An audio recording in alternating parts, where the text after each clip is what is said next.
officer to the court should have instructed your client to do that the court had revoked his bond. So I want an answer to that question. I mean, we were going to be here today. That's not an answer to my question. Mr. Allen. According to what the defendant just told his attorney is that he told him to just show up today and not turn himself in. That's correct, Your Honor. I mean, and that if... Oh, put me in handcuffs, man. That's a wrong answer. I'm sorry. I mean, Way the wrong answer. I'm sorry, man. I'll deal with this in a minute because right now I'm furious, Mr. Vincent, that you would represent that client defendant remanded. Take you. Court's going to stand in recess. As the defendant spent 21 days in Bexar County Jail, and there were additional days spent in a separate county after bond was increased.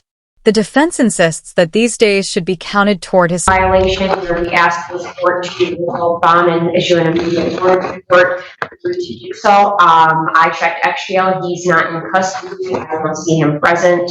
I have no idea where he is. All right. He's here, Your Honor. Is he here? Where is he?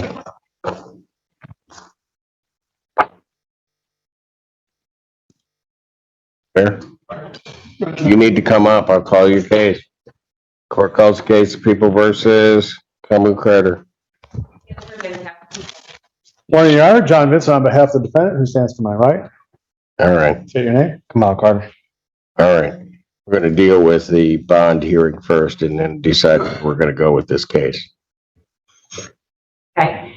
The people issued sent in that motion because I was going to meet with him myself. There was 3 police reports made, 1 made to Romulus Police Department and 2 made to the Wayne County Sheriff's Office. I'm still awaiting the police reports from the Wayne County Sheriff's Office, but I received the Romulus Police report and attached it to my emergency motion.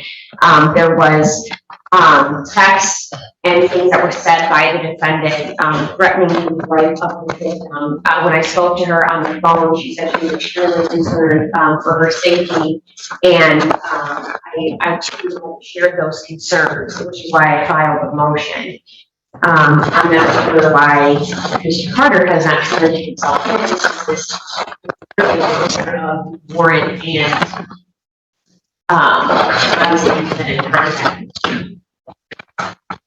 I would ask that the bond to be set at a very high rate, determined by the court and or to remain in one vote.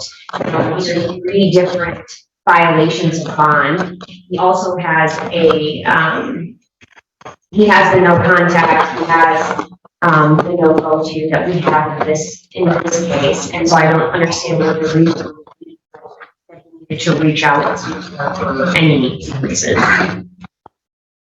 Mr. Vincent. Well, Your Honor, is the witness here? Because that is all.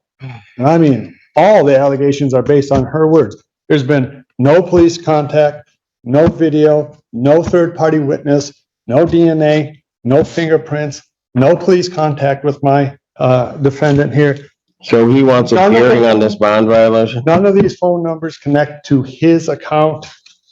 He absolutely denies the allegations in here.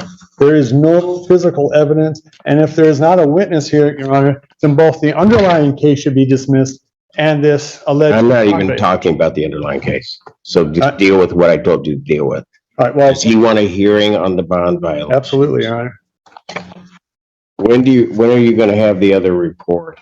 I'm not sure, but I can check on that today. I'm also waiting for the actual screenshots of the text messages that are written in the Romulus Police report. And if he's saying that that's not his phone number, I can also get a search warrant as to that effect. In that police report, there are 6 phone numbers listed. The police report indicates that none of those numbers are Mr. Carter's.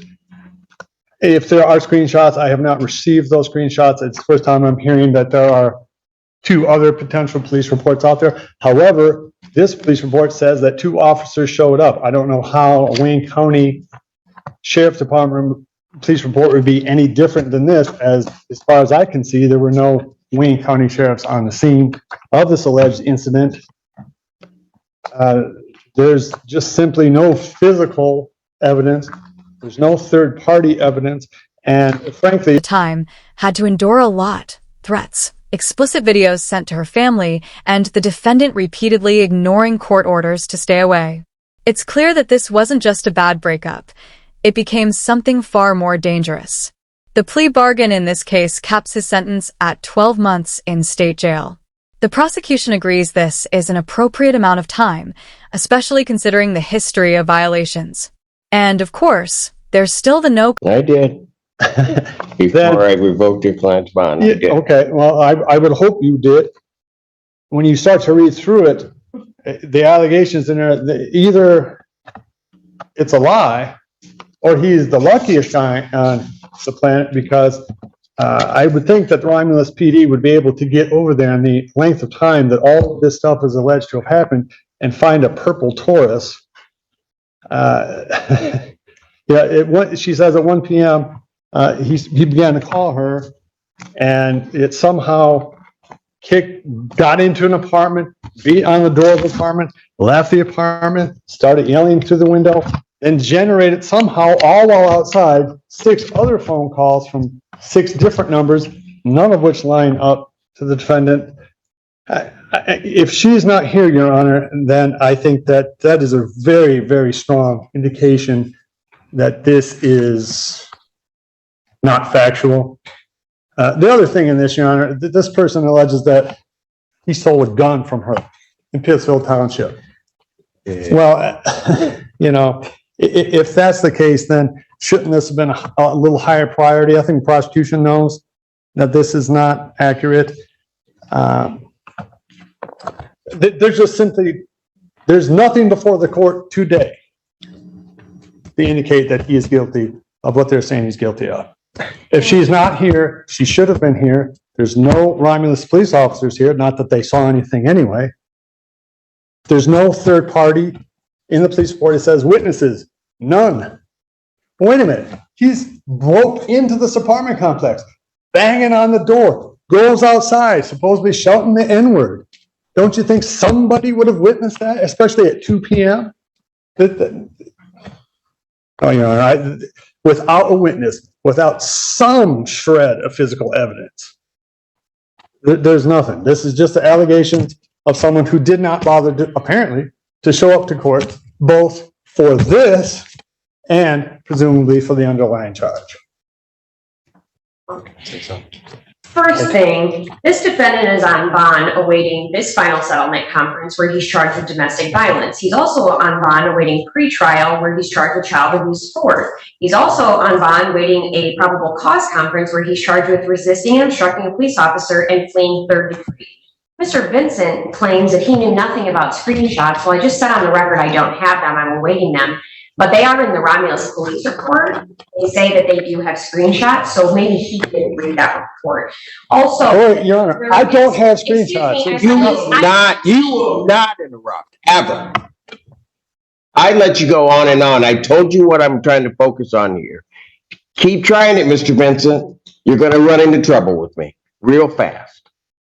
Ms. Kirby, you may continue. Thank you. I also explained in my motion that the Romulus police report is different than the 2 other contacts that this victim had with the sheriff's department. I've included those police numbers.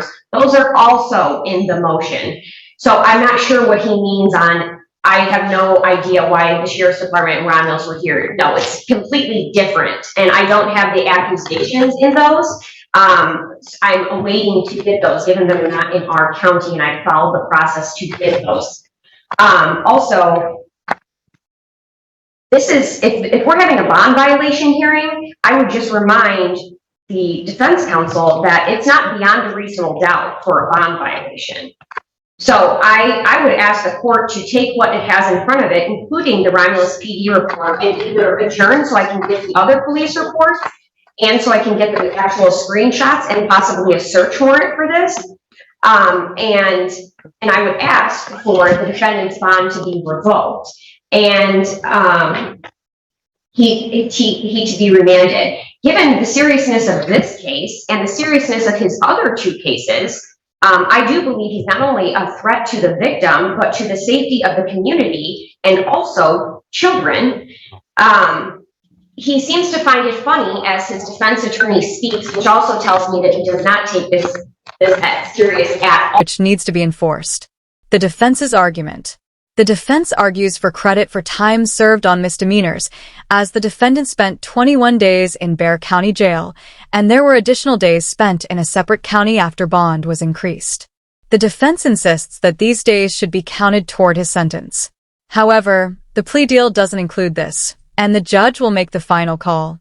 While the victim isn't present in the courtroom, she's been notified of the sentencing. As for the complaining witness not being present, I did not know that he was going to be here. I thought he was still out since he had not turned himself in, and his attorney was well aware that he had a warrant out, no bond.